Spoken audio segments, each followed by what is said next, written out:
The conflict in Ukraine represents a distinctly modern war of the 21st century, characterized by the utilization of advanced weaponry like hypersonic missiles, thermobaric bombs, suicide drones, and the looming threat of tactical nuclear weapons.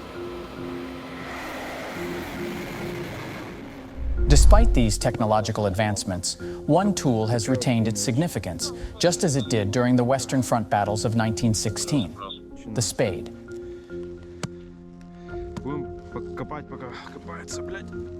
The spade, known as lopata in Russian and Ukrainian, remains the soldier's most trusted companion due to the fundamental principle of trench warfare. Trenches play a crucial role in the Ukraine conflict. They enable troops to hold ground or find cover when engaging an enemy with significant firepower, which could otherwise cause severe damage or defeat the troops if they were exposed in the open.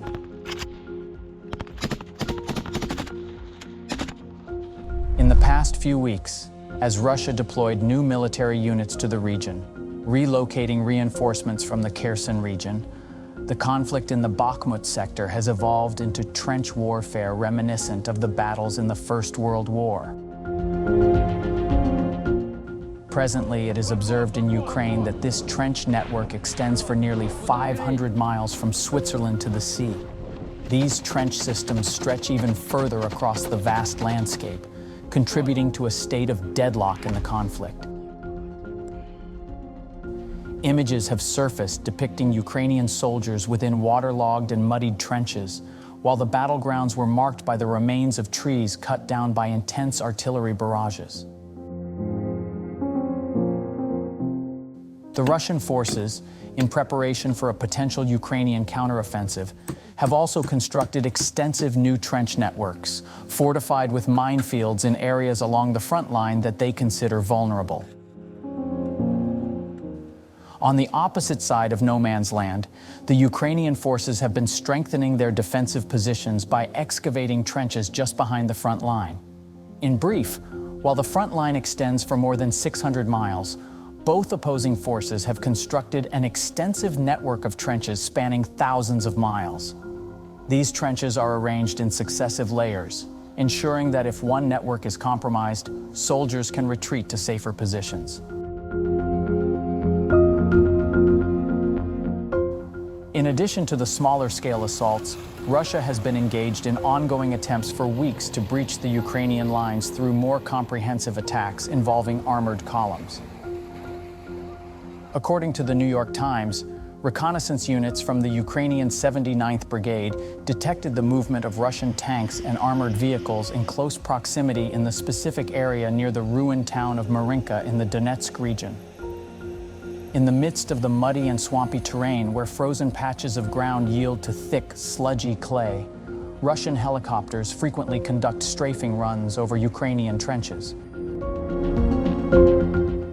From miles away, the Russians subject Ukrainian positions to intense artillery barrages and dispatch small groups of soldiers to infiltrate Ukrainian trenches under the cover of darkness.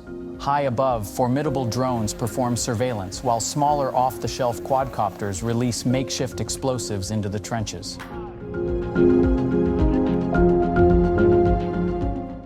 Russian offensives encompass a range of tactics involving armored vehicles and tanks, or they might manifest as successive waves of infantry soldiers attempting to overrun a trench. They attempted to maneuver around the trenches on the flanks to execute a large-scale assault. However, Ukrainian forces retaliate with equal forces. Their efforts were thwarted when paratroopers utilizing JAVELIN anti-tank missiles inflicted damage on several Russian tanks and infantry fighting vehicles. This incident was documented in videos released by the brigade in the past weeks. Within the confines of the trenches, the soldiers are well aware that the Russians will persist in their attempts. They remain prepared for the day when they will take the offensive themselves.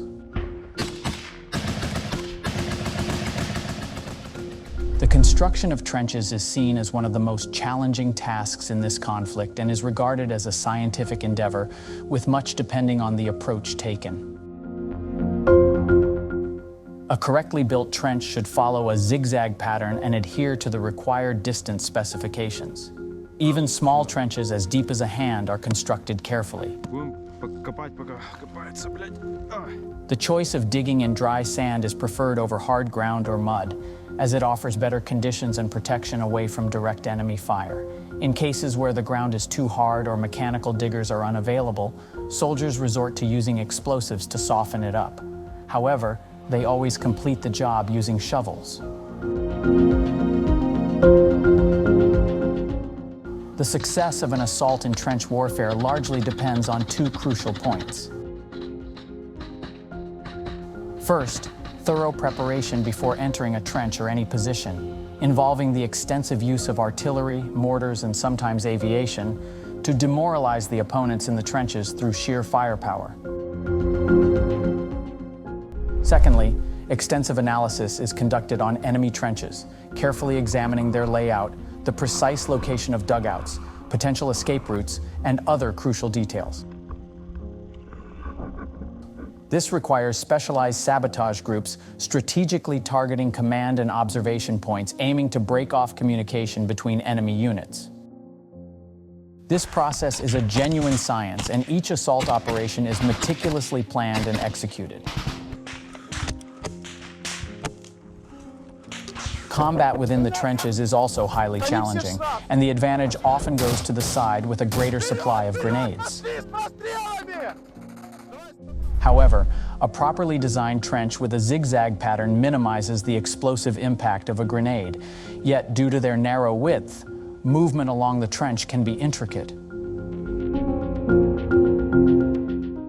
Also, the constant shelling from both sides towards each other's trench lines takes a toll on the mental well-being of those beneath it.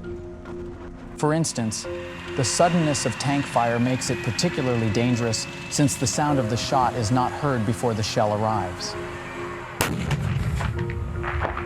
Currently, the Ukrainians are testing the Russian lines in search of a decisive breakthrough.